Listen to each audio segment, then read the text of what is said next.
by Prince Studio. Arwal के छेना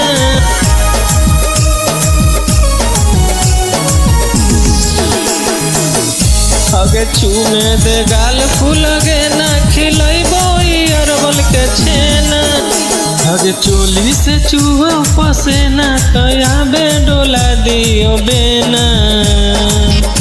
अगे चोली से चूहो पसेना तया बे डोला दियो बेना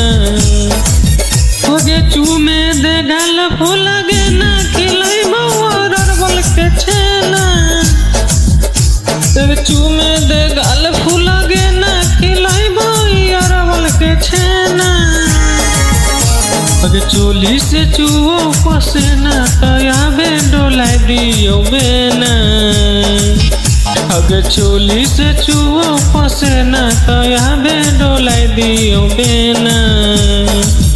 अगे चूमे दे गाल फूल गे ना खिलैबो अरवल के छेना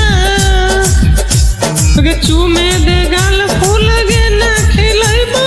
अरवल के छेना अरवल के छेना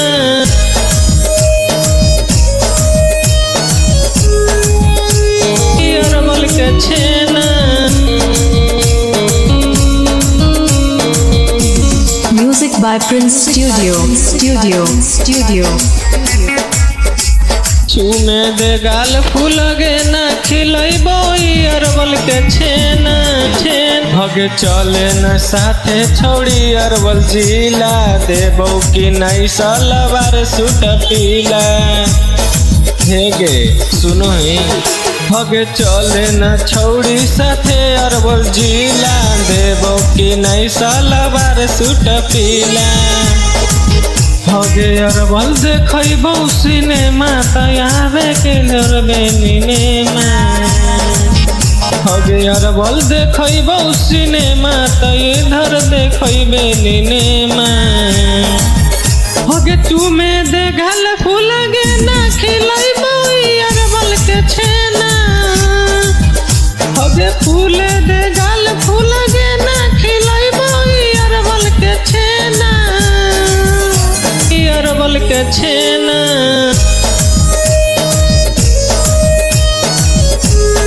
अरवल के छेना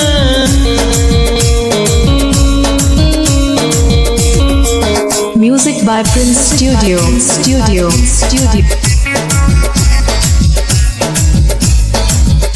खिलैबो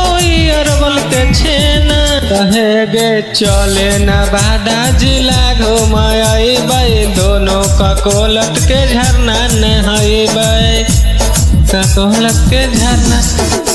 आगे चले नवादा जिला घुमाइबै दोनों ककोलत के झरना नहैबै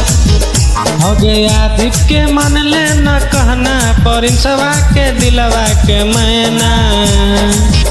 हगे आदित के मन ले न कहना परिंसवा के दिलवा के मैना हगे चूमे दे गाल फूल गे ना खिलैबो